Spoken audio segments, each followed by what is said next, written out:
This is John. This is Dan. Welcome to Dead Mike Society. So what is going on?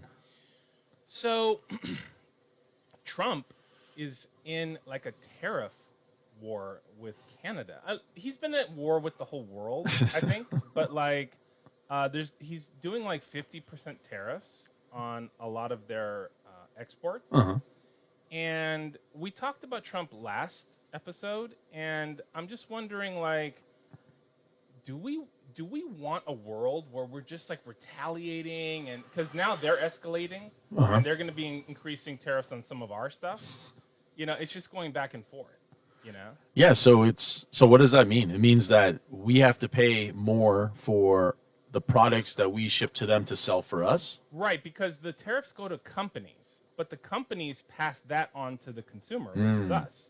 So it's not a direct tax, but it's basically like an indirect tax. So who benefits from it in the end? Well, I think it's kind of okay. So let me start here. I'm not an economist, okay? So I don't know like the ins and outs, but like my opinion as an American, as an informed reader of the news, is that it's a political move. That's what it seems. It seems like he's trying to make his like constituency happy by having action. I think like in the Apprentice show, like you're fired, and this like real like aggressive kind of move. I think some people think it's good, but like I kind of am more for like a team building of the world. Like I don't want to live in a world where people are just constantly like hitting each other back and hitting each other, and it escalates and escalates. And then, he's not suffering from it. He's a billionaire. And I think he made $1 billion in his presidency. Yeah. But with the tariffs, I think in previous presidential administrations, the issue was that they were giving away money. So they were basically not only not charging a fee, but they were paying like an exuberant amount of money. I remember hearing a story. I don't know if this is like 100% factual or not, but that we were paying for like a hammer, like $25,000. Oh, right, like the Department of Defense. Right, and that we're paying this outrageous prices for things that no one would really pay that, but because they're spending the government money, why not? So I think that kind of trickled into the trade market. So it was like, oh, well, the U.S. is willing to do whatever we want. So China is sending goods over for nothing. That's why everyone was trying to get their products made in China so that they wouldn't have to pay like labor, all the rules. If you're going to hire someone, let's say in California, all the businesses now are leaving California because of all the strict laws. I mean, I would say California is the worst when it comes to labor laws. I have a friend who owns an escape room. And before he could even open it, he had to replace the toilets for California because they weren't low flush. He had to change every single light bulb because they weren't low energy. And it was just one yada after another yada after another yada. Wow. Yeah, okay, so speaking of California, I think our cost of living is the highest in the nation, right? Because of that, like because of the laws.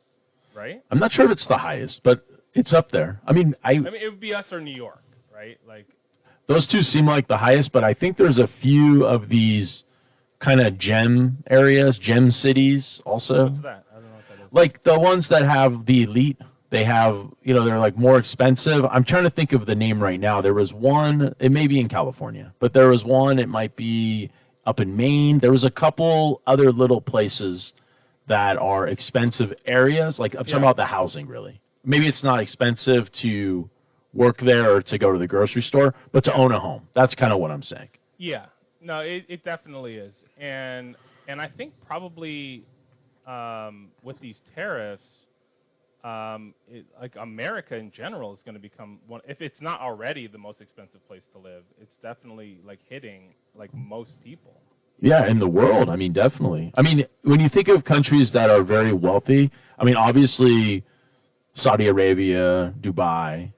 I mean, that's pretty crazy. They're actually creating like a city that's inside of like a man-made bubble, and In Dubai?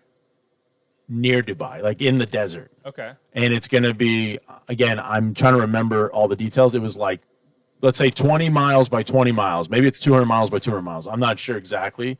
But the whole idea of it is that there won't be vehicles, that everyone will have like an autonomous transportation. So there'll be transportation, but you won't drive a car. I see. And it would have all the amenities, and the whole ecosystem would be controlled, like temperature-wise. So you wouldn't have storms because it's enclosed, but it's enclosed, but it looks like you're outside, and then it looks like you're at night. Wow. And they're creating this thing in the desert. It's like it reminds me of like a Vegas. You know, when you're saying it, it reminds me of that Pauly Shore movie where it was like Biodome. Biodome. Or something. It's just like everything from the like 90s like is existing in the real world now, you know? It really is. They're trying everything. I mean, they're making artificial sun. Did you hear about this? No. So China, I'm saying China because that's the last one I heard, but I'm sure everyone has it, created a sun, basically, and they can beam energy from like, obviously it's probably not the power of the whole sun, but it's a sun, and it has a tremendous amount of power that can power, millions and millions of kilowatts. Yeah. And it's a fusion reactor, kind of. Right, they call it a sun. Okay. They call it an artificial sun. Yeah. So I'm not sure, with technology now, I mean, every time I look at these reports and these news clips and these different things, I'm going like you're saying, like, are we trying to relive the 90s, like all of the sci-fi movies, all of the experimental things? It's like, yeah, we're doing it now. Flying cars, sure, they'll be here tomorrow. Like, what are you ready to do? Right. I mean, Uber, they have flying taxis. They're just in the final stage of getting them approved, where you could go and order an Uber X chopper that will pick you up and drop you off somewhere for like $100 to $300. Wow. I mean, imagine when that's happening. Like right now, you see all the Uber Teslas everywhere. Imagine when you look up in the sky and there's all these like little choppers. They look kind of like drones, and they're just dropping people off. Like, I didn't want to wait in 405 traffic. Now, is Amazon doing that with? I remember they were talking about using drones to deliver packages. Is that happening? So that's happening. Yeah, and other companies too. I've seen them. I've seen the drones. They look like little aircrafts, and then out of the aircraft drops like a rope, and then it has a drone here that has your stuff inside of it, and it lands and it lets it out and then goes back into the airplane, and that thing can fly at like a little bit higher altitude, and they just fly around and they let out their strings and their little drones fly out and then come back. That's awesome. It is awesome. I mean, I took a trip, and I remember at the grocery store they had it. And you could see like a bunch of kids, like the parents would bring their kids, and the kids would just be watching the aircraft, because it was like, who sees this? And it's all like, I'm guessing autonomous, but maybe there is a pilot for the main one. Yeah. But I think the other ones are GPS, but maybe the main one has someone steering it, you know what I mean? So it doesn't crash into something. And I know drones are big in the war field as well. Like they're using drones in Iran, and, in Ukraine. Like drones seem to be like the new thing. Yeah, I mean, they seem like they're inexpensive to make, and you don't have to really worry about getting hurt because there's no one inside of it, and they can carry weapons. So I mean, they're pretty, and they can do surveillance like recon. So. How do you feel about the fact that like humans are being put out of jobs though? Like isn't that going to lead to more homelessness, more unemployment? Like, I don't know. Look, I'm not like an anti-drone guy. Right? I definitely am not. I think that like if you're saving lives by not having an American soldier be blown up because a drone can go in, or if you have someone who's like driving 12 hours a day and now you can have Waymo take them in like an autonomous vehicle, like I totally appreciate that, but like what's the unintended consequence? I mean, you might lose out, let's say for Waymo example, you might lose out on the drivers, but you need still the people who maintain the vehicle. You need people who are like the safety for the vehicle. So there are still operators. So it might be there's not a driver, but there might be 4 other jobs that were created to make sure that that vehicle's safe and ready for duty. For example, who cleans the vehicle at the end of the day? It doesn't clean itself. So you need someone to clean the vehicle. If the vehicle gets a flat tire, who's in charge of monitoring that or driving to solve it or getting a taxi or another Waymo? There has to be a person who you can call who will assist you. So that's 2 jobs right there. Yeah. And then I'm sure we could think of 5 more, because you probably have like the logistics person who understands all of the Waymos in the area and how many Waymos when it's busy, and they have to coordinate. All right, we're going to send 100 Waymos by the airport, and we're going to send 25 downtown. And, you know, you need someone who's going to do the logistics, because the Waymo's not smart. It doesn't know where to wait. Well, it's not smart yet. So you think it's going to get to the point where it just can do its own operations completely? Well, like, okay, as an example, the lunar rover, right? Like, I think it can repair itself. Like, obviously, there's people who monitor it, right? There's people who are like, you know, technicians, and they're like communicating with it, and they're typing in instructions. But like the lunar rover on Mars is like millions of miles away, and like it is able to like repair its tracks, repair its camera. So like it's, you know, that's like a, I don't know how much it costs. It's probably like maybe $1 billion or something. It's Right. pretty expensive. But like I'm just saying that like in the future, maybe they come up with like a tank system where it's like, you know, more of a track system. Oh, okay. I don't Yeah. know, right? But I'm just saying that, like, you know, it's possible that something could become completely autonomous Right. in the future. You know, just based on like how technology is going. Well, Tesla Loop, that's what they were trying to do with the Loop. They were trying to get the Tesla cars into this only Tesla tunnel that could go like to the airport, or I know they were doing it in Las Vegas, only to the Strip. So Teslas would have this unique pathway, and I think at some point they wanted to create where the car could charge while it was driving on that road and get power. So you would take the Loop, and you would be able to charge up like a fast charging and get to your destination without having to worry about big rigs or traffic or whatever it is, and you'd have this special area. I'm not sure if they're still doing it. Last thing I heard was it got kind of shelved, the Loop idea, for whatever reason. But if we created that, I could see what you're talking about, you know, like having a track or having, you know, knowing where the Waymo's going to go. I know they're building another bullet train. And when I say another, they've been trying to build this thing for, I feel like, 20 years. Yeah. This bullet train. To Bakersfield, you're talking about. It's going to stop at like a few different spots, but ultimately it goes to Vegas. Oh, that one. Okay, I'm thinking of the Bakersfield. Okay. But I think it's going to stop like, you know, there's going to be different stops. So probably Bakersfield or Barstow, you know, the whole line to get out there, because it's going to be traveling, I think, to the point where it gets to Vegas in like an hour, maybe less. You know, I mean, they have these bullet trains around the world. I can only think of the Japanese one, but from what I heard from people who are visiting Japan, that thing is like right on time. Yeah. Well, yeah, they kind of have trains down to a T, you know. Like, like I think, well, okay, let me put it differently. I've only been on like the metro. I've never actually been on an official train before. But you've never been on a train? I've never been on a train. Oh, wow. Yeah. Have you? I've been on a train. And how was it? It was slow. It was kind of slow. But it was fun. It was like it's like they have a little restaurant, and you know, you can watch the scenery. You get to see the trees through Santa Barbara. You know, they have like an Amtrak. Yeah. It's not like if you're trying to get somewhere quick. You don't go like, all right, I'm jumping on this train. I got to be there in an hour. It's more like, we're going to take the train. Yeah, you're going to take it easy, enjoy. The scenic route. The scenic route, yeah. Yeah. So it's nice. And then trains at like amusement parks. You've been on those. Right. Okay. Yeah. If you count the Disneyland Express, yeah. Been on that one. I have been on. Train. That's a real train. Okay. But it's slow. Yeah. I mean, it goes fast at one point. Did you know that that's a historic, what do they call it? It's not a historic building, but it's a historic, like, artifact. Like a landmark? Yes. Thank you. Mm-hmm. It's a historic landmark, and they're not allowed to make any modifications to it because it has that designation. I'm talking about Disneyland Express. Railroad. Yeah. Is it called Express or Railroad? It's called the Disneyland Express. Okay. Yeah. Well, that's cool. I mean, I would say for the listeners who go to Disneyland, you know exactly what we're talking about. Yeah.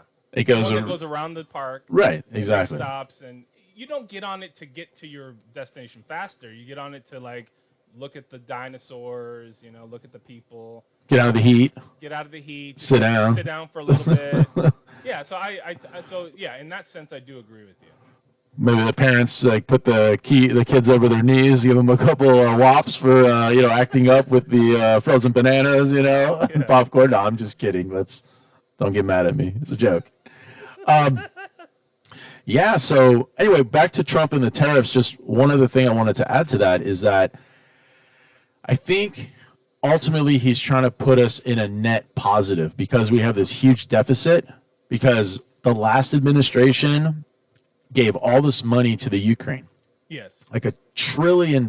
Yeah. Or maybe it was more than $1 trillion. Could have been more. Yeah. So in his presidency, he's trying to go no, we're not going to be in $2 trillion. Now, I'm not sure how much the bigger, better plan cost. Maybe that was $1 trillion. So maybe we are in $1 trillion. Do you think with the tariffs we're evening out?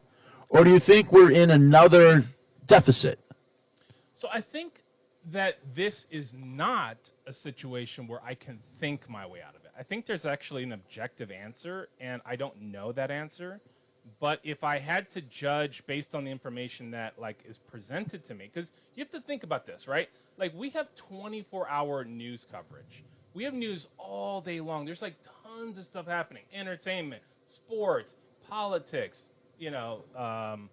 crime. There's all kinds of stuff that's happening. Mm-hmm. And so I'm unaware of everything that comes up because my attention is split between multiple people. So I don't know how much it costs. I don't know. You know what I'm saying? Yeah. So I have a feeling that it probably was that, but that's not how numbers work. That's not how math works. It doesn't work. Right.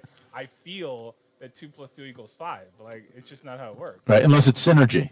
And then 1 + 1 is greater than 2. Like us. Right, exactly.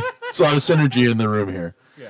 So yeah, I mean, I do think that we're probably also spending a lot of money because I think that just is a part of running the country. I know a couple times during his presidency, the government has shut down. I do remember that. Yes, there was a government shutdown. So when that's happening, I know that's more like posture and politics to not pass a budget, and then I think that's when that bigger, better plan went through. I'm not sure all the details of it. Now, listeners, when you know about the bigger, better deal, and you read it, and you know all the fine print, put it in the comments.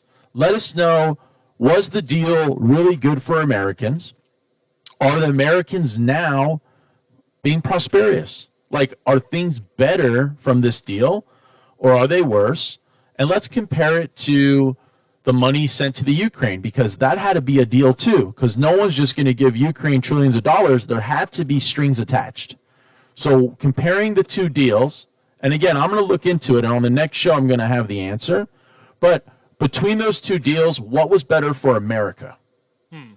Now, okay, with the Ukraine thing, right, isn't it that we were trying to marshal democracy in the region?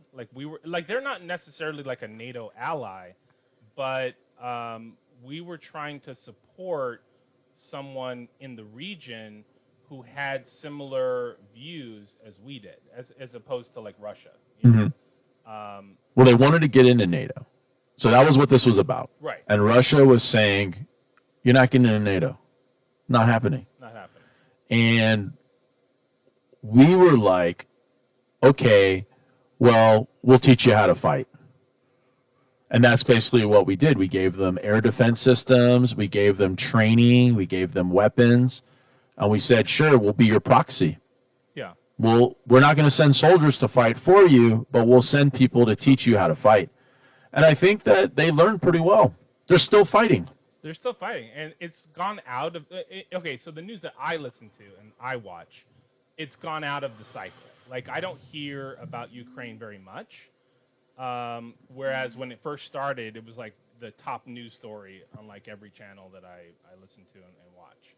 So like yeah, I agree. They're still in it, but like I think we have kind of like an abbreviated like attention span, you know, like where we want like the next thing, you know. So like Iran comes up, and then it's like that takes over the news, and it's like we only have so much attention that we can give to multiple conflicts in the world. Yeah, it seems like there's always a conflict. I mean, before that, there was a conflict between Palestine and Israel. Yeah. And what happened with that? Well, I don't know how political I want to get, but I think that the hostages were released. Okay? Or given back dead. Or given back dead. And I think that Israel, like, agreed to a ceasefire. I mean, look, I don't have all the details. I know. That's what I'm saying. I'm just wondering what you think, because Right. it's like it happened, it was front page news, and then time has passed, and then I'm going like, what do we think happened with that? Like, did they find an agreement? Because remember, for a moment, I mean, my understanding was there was like my understanding was that there was an agreement, that an agreement was set. However, I know that listeners of our show are going to know a lot more about it. So, like, I'll ask you. okay, We give our opinion on this show. It's really a show about like what we think and about like generating like a way for the listeners to think about different issues in their lives. How do you feel about us knowing every answer and knowing every detail about something? I think it wouldn't be as fun, because we would be kind of, and also a lot of the answers aren't necessarily right answers. So even though you go like, oh, this is what happened, blah, blah, blah, blah, blah, it doesn't mean that that's really what happened from another perspective. Yeah. Because you might be in the Hezbollah camp. Right. And you're allowed to be. Like, that's part of the freedom of America. You could say, hey, I'm going with Palestine. And there are people who do that. And then there's people who side with Israel, and they go, wait, we can't be attacked from here. You can't do what you did to us in October 7th. Yeah. You know? And you have to choose which side you want to be on. It's like, do you want to be on the side of, you know, hostages and murder, or do you want to be on the side of not that, or do you want to be just, hey, it's none of my business, right? So if you had to choose the three, are you on the side of murderers, or are you on the side of hostages, are you on the side of revenge, or are you on the side of it's none of your business? I'm on the side of Israel needed to retaliate because it was such a heinous attack. Like, it was a music festival, and these were like basically kids. Yeah. And they took hostages, and you know, it was just like a really gruesome action. You know what it'd be like? It would be like saying, who do you side with? Charles Manson or the police? And it's just like, you know, like Charles Manson does have rights. Like, I think he has the right to a civil trial, but like, I don't know. Well, I guess I do know maybe some people who might side with Charles Manson, but like, I don't think any sane person would like question the need to retaliate. Right. Now, the real question is, was it excessive retaliation? Because like, I think it went on for like a year and a half. Now, I don't know, like, once the hostages were released, was there an additional like conflict that was continuing? Like, I don't know if like warmongering or bloodlust or whatever had a part to play. I don't know. I mean, like, well, I think what the argument was that Israel was committing a genocide, and they were trying to get rid of the Palestinian people and basically go like, look, you don't have a right to exist. You're not really a country. You're not really anything. Like, you're like make believe. Right. That was the argument. So people were like, why would you get rid of a people? They do exist. They do have a right to be there. And that's where the fight comes from, because the question is, does Palestine have a right to exist? Now, was that propaganda by the Palestinians? In other words, like, were they trying to like fight the war of public opinion by going, "Hey, we're being exterminated in a genocidal way," and so they put that into the news media, and of course, the news media, a lot of them are very liberal. And so they're going to go like, well, we don't like hunting, we don't like killing, we don't like any of that stuff. So like, oh, that raises a red flag. Like, do you think it had like more to do with propaganda on the part of the, like, in other words, why so many people were thinking genocide and so many people were thinking like extermination? Like, well, I think the people from the region, so I know a few people who grew up in that region in the Middle East. And from my understanding of our conversations, they were saying that this has been happening for decades, if not centuries, and that you got basically Christians who are the Palestinians. Before the Muslim sect came in, they were Christians originally, and that Israel didn't like Christians, and that they were trying to exterminate the Christians from the land, and they kept pushing them back. And that was what this was all about, even though now a big group of them are Muslim, but the Muslim has, and again, I'm not an expert on this, I just know that there's different types of Muslims, and they don't get along. So there's like Sunni and Shiite. Yeah. So I think that they are the group that doesn't get along. And I might be wrong, and I apologize if I'm wrong. But that was from what I understand from the conversation. So if that's the case, if they are trying to get rid of the Christians, then it kind of is a genocide, even though now when I think of the Palestinian people, I don't think of them as Christians. Now, isn't like Christianity like one of the biggest supporters of Israel though? Like I understand what you're saying, right? I hear you in terms of the history, but like if I look at it, like America, I would say is like a predominantly Christian country. And we are like probably one of the number one allies of Israel. And I know that a lot of Christians that I talk to are very much into the preservation of Israel because they believe it's the Holy Land. They believe that that's like the end of days will happen there. Or something like that. Well, everyone thinks that then. I mean, every religion that follows the book thinks that that's going to happen because that's in the, Revelations.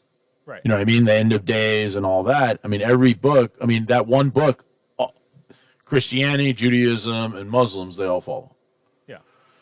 But I don't think that Christians, for example, love the Jews, because the issue is that the Jews killed Jesus. So the issue is there's actually a beef between Jews and Christians, even though there may be a Christian, big areas of Christianity in Israel. There is. And there's also, like, Armenian Christians. Like, there's different types of Christians. Yes. And they have their own areas. Like, I've been to the old city. And in the old city, they have quarters. So you could go down one quarter, it's a Jewish quarter. You go down another one, it's Armenian Christian, or they call it... Coptic? It might. No, well, that's the Ethiopian. No, not Coptic. Whatever. There's a name for it, and they have these different streets, and like they have a map, and then they have a Muslim area too. So there's different areas. So I think that Israel allows a melting pot because they're not a democracy. What are they? It's like they still have kind of the government police rule. So like they could at any time basically say, hey, everyone, go into your house. Almost like they run kind of like a martial law. But it's not like a 24/7 martial law, but it's not like everyone just goes and votes. You know what I mean? It's like they don't vote. They don't vote like how we vote. It's not a democracy like that, from my understanding. And again, please, people who listen to the show in Israel, give us the rundown. My understanding is that there's two groups. There's a Zionist group, and there's more of like a liberal group. And they are the ones who are trying to balance power in their parliament. It's kind of like that. Yeah. And I'm not sure how the voting process goes, but I don't think it's like, all right, it's November, all the citizens line up to vote, but that might be wrong. Maybe they do line up to vote, and they vote in the next, because I mean, how long has the prime minister been there? Seems like he's been there forever. Yeah, Benjamin Netanyahu. Yeah, he's been there for a good period. But again, maybe he's being reelected. I don't know. I'm not familiar with how parliamentary parliamentary government works because Right. I live in America, so like I'm a little biased Right. in terms of my news and my consumption. Like they didn't teach me that in school, Right. and they didn't really break that down in any of the shows or anything that I watch, like how other governments work, you know. So and it's not really like a huge passion of mine. It would be interesting to just kind of figure out, Yeah. because we're such close allies. Right. I mean, in fact, our military is going to be training with their military to make one military like battalion. I had read that we're going to start working together so that we're on the same page if conflicts come up, where we'll have a special part of the military that works exclusively with the Israeli military. So and conflicts in the Middle East or conflicts like worldwide? I don't know. Because like I know that like Israel is well, okay, I don't know, but my understanding is that Israel is a major ally of ours because not only because of the Promised Land, but because of the fact that they are an ally for us in the region, and the region typically spawns a lot of like problematic country like Iraq, Iran, like, you know, we've had a lot of issues with people in that area. They're the closest thing to a democracy in the Middle East. Right. And that's a part of why they're hated. Because the rest of the places aren't democracy. They're run by like a sheik and a king or a prince. You know what I mean? Like I know I think a sheik is a prince, right, or king. I think so, yeah. Yeah. Yeah, I don't know if it's like an English king, but it's I think it's similar in the sense of like I wouldn't go so far as to say dictatorship, but like it's very like extreme conservatism. Right. Conservatism. Yeah. And it seems like they have a lot of the money. These like the people who are at the top. Well, they have the oil. So there you go. So the sheik, it's good to be a sheik. You get the oil. Yeah. You get everything up there. Yeah. So, yeah, I hope that we find peace. And let me just say that. I want peace for all of the regions out there. I don't like what's happening with Iran right now. I know a lot of Persian people in Los Angeles. I grew up with a lot of people who went to, like, Beverly Hills High. And it's just sad because that's still their homeland. And it just sucks that their government turned into this like villain. It was like a villain government that wants to destroy everything. I mean, when the war first started, the Persians in Los Angeles were celebrating. They were in the streets happy. Yeah. But now that things are getting destroyed in Tehran and all these places are getting blown up, now they're going like, oh my God, that's like where I grew up. That's like my family used to go there. I know. And it's gone. So that's the problem with war, is that part of it is like, okay, this is good because there should be positive change. Like if you could put some kind of democracy in place to run the country, like someone who's able to come to the table and not be about hatred and to be about murder, but instead about like, hey, let's figure out how we all can be better people. Yeah. Because ultimately, that's what the people on our level want. We're not all out there trying to get power. We're trying to just live our life and have our families and enjoy this existence. And then there's people who want to rush to get to Revelations and get to the end of the world. And that's the story I'm believing right now. That we're trying to stop them from having nuclear weapons, because if they get them, they can't control themselves. They just have to blow up the whole world. Yeah. And I do, so again, I do agree with you, and I do think that like Iran having nuclear weapons would be a disaster. So I think that like something had to be done, and so the strikes that we did initially, I think were probably well done.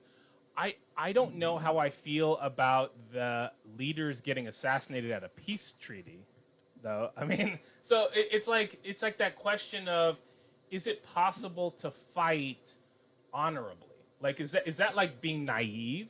Like your opponent's not going to kick you in the balls? Like, is it something that's like, oh well, I only hit above the belt. Like, there's no referees in the real world. Right. That's not how it works. There's no like judges in the real world. It's like who wins and who loses. It's sort of law of the jungle in a way. Yeah, that's definitely what war is now. I mean, I understand the honor, and I was raised with honor, where it was like, you're not going to hit someone in the back, you're not going to sucker punch them. But I think in society today, all those rules are gone. Like, you see now, like on YouTube, you see a fight, and then 10 people jump in. There's chaos. It's chaos. There's no more just like one-on-one. People are quick to pull out a weapon, hurt you. And it's the same thing in war. It's like, if you can get the upper hand and just blow up all these people when they're not expecting it, great. You win. You win that battle. And you take that area or whatever it is, or that supply chain. And that's where it's at now. I don't think there's any more honor. I mean, that was like the way of like the samurai. Yes. I agree. Yeah. Now, I mean, okay. Like, do you think that America is a superpower? Okay, let me change it. So my son was telling me that in warfare, there's like a certain rule when it comes to warfare, like that generals have. And the rule is that it's called total war. So in other words, when you do go to war, you have to give 110% towards the winning of that war, which is kind of why we dropped atomic bombs in Japan. Mm-hmm. Like this idea of like, we're going to end it like emphatically, So I think that might be just the nature of war as opposed to like a fight on the street. So do you see a difference between honor in a fight on the street and honor in wars between countries? Like, does that make sense? I mean, it makes sense what you're saying, and I think there is a group of people. I'm not going to say if they're, Gen Z, if they're boomers or whatever they are, but there's a group of people in society that want there to be honor and justice in fighting and in war. And then there's a group of people that just want to win. They don't care how they get there. If you're not looking, they hit you over the head with a chair. Yeah. So because the group who wants honor knows that other group exists, they're willing to join that group. Yeah. And be dishonorable, because you don't want to be a victim of dishonor. So by definition, you have to be dishonorable in the situation because you don't know what's going to happen. For example, if we went to see a movie and some guys wanted to pick a fight with us, if we can't de-escalate the situation immediately, we have to assume the worst, that it's going to turn into like a brutal bloodbath. Like, you have to assume that, and you have to be more aggressive if you cannot leave the situation. But you definitely can't be in there trying to just focus on one person. You have to focus on the whole group, because they'll attack you. They'll sucker punch you and whatever it is. You know what I mean? Yeah. So you're not going to get into a situation and just hope that God's going to save you, even though you could pray and it would probably work out because you do have the magic prayer. Right. But, like, I agree with you. I think that, like, if we were, I'll give you an example. Right. Like, so after the Odyssey, right? Like, so I told you we walked my daughter and daughter-in-law to their car. If something would have happened where, like, 3 guys come up and are like, hey, give us your women. Something right. crazy, right? Right. And they're just like just insane. Yeah, you can't go like, oh, let me close my eyes, let me say a prayer, let me wish good things, to happen. Like, You got to scream to them to run, and then you got to start, trying to take them out yeah. as best as you can. And then if you can get a little edge of time, you try to run after them. Now, I do think that our best weapon is our voice, however.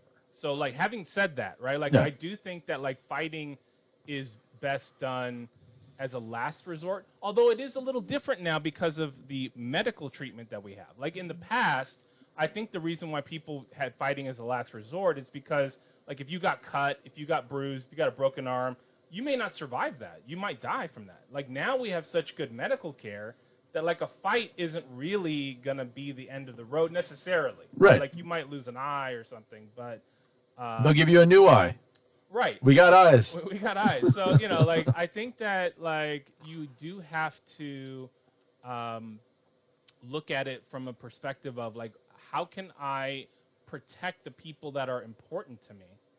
And then go out from there. Like, you can't go, well, these 3 strangers are more important to me than my daughter and daughter-in-law. Like, that's just not going to happen. No, those strangers are garbage.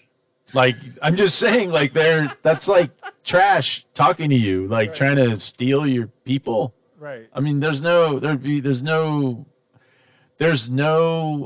thing that they could say that would give them any credit in that situation. Like, hey, give me your women. And then it's like, all right, wait, why? It's like, there's nothing they could say Right. that you'd be like, all right. Like a dialogue with them. Like, Yeah. well, Exactly. Now, I want to tell the listeners at this point, if you like the show and you're enjoying the banner that John and I have and you want to be a part of the Dead Mike Society, hit the like button, hit the subscribe button, go to the website. It's thedeadmikesociety.com. Get a coffee mug, do something, join the fan club.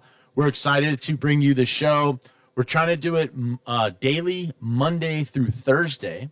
Yeah. And then we'll give you guys the weekend off, and then we'll be back, Mondays through Thursdays. Yeah. And leave a comment. Let us know what you like about the show. And if you have some constructive criticism, we can take the hit. Let us know what we can do. Yeah. I think we're pretty receptive to what people have to say. Absolutely. I think as a show, because like I think some shows have a perspective of like, well, we're going to do it our way. We don't care what they say. Like the right people will like us. Like we actually are trying to build like a community. Right. We're trying to build like an interactive community where we listen and we get feedback. So yeah, definitely leave us a comment. And if you have a show, if you're doing a podcast or you have a band or you're in movies, whatever it is, you can send us the links. We actually are on every social media, and we're the same. We're Dead Mike Society TV. If you go to TikTok, Instagram, or whatnot, and we're actually going to be doing interviews coming up and having guests on our shows. So if you have something that you want our listeners to check out, hit us up. We're interested in bringing people onto the show to come down to the studio and join the society. Yeah. So last episode we talked about homeless people or the unhoused. Ah, yes. Or bums. However you want to refer to them. But we're not laughing at them. We're not laughing at them. It's a serious. Well, it's serious in the sense that like it's probably a really hard way to live. That's not what I wanted to say, but I'm just saying like I'm giving like a caveat. Okay. Having said that, homeless people are being charged with felonies in Tennessee and in other states for camping on public ground. So, like, not on private ground. It's not like it's someone's front yard. It's like the street. And the Supreme Court 2 years ago said that it was legal to do that, to charge homeless people with a violation. Because they're blocking the sidewalk? Blocking, now, okay, it's kind of like this, right? Like, how much of drug use being illegal is because it's bad for the person, as opposed to it being a bad influence on people who haven't gotten into it yet and may fall by the wayside? Because humans are sort of impressionable, So if you see, like, a whole tent city, like how motivated are you going to be to continue to pay your taxes, to continue to have a home, to have a job? Like some people are going to go like, forget this, man. I'll just join the circus. I'll join the circus. Right. because they're on the borderline. And then once you have a critical mass, then it's like revolutions happen and other things. So like I do see where they're coming from. But like, how do we feel about giving someone jail time for something that they may not have control over? Like they may just be, like you said, like choosing it. But like I said, I think a lot of them are mentally ill. I mean, I don't think jail time fits the crime. Like, if you are, blocking the sidewalk, that's like a ticket to me, right? You got to pay a fine. Don't block the sidewalk. Sleep somewhere else. Find another place. But to try to kick people out of public, I think that that's going down the wrong path if that's what they're doing, because public is like neutral domain. Nobody owns the public. Nobody does. And if you start to do that, where the police can give you a felony, then what happens when you have a corrupt person who just doesn't like you? They go, you know what? You look like a homeless. Here's a felony. See you in jail. And now you have to prove you're innocent. You have to get a lawyer. You have to do your whole thing, because it seems like it used to be that they have to prove that you're guilty, but society has changed, and now you have to defend yourself. Like whenever I hear of a story, not to change the subject, of someone who's allegedly did a crime, the comments are always like, that POS, they should get the death penalty, they should do this, but like that person hasn't even been proved guilty yet. Right. It's just allegedly. This is what the story is. This is what the cops are saying. This is what the news report is. You haven't even heard the other side yet, and people are already throwing the axe at them. My theory on that is that I think a lot of people grow up in homes where parents are very like strict with their children. And so the children kind of grow up in this area where the parents are like, hey, you did this, you're punished. And the child tries to talk back, and they're like, hey, don't talk back to me.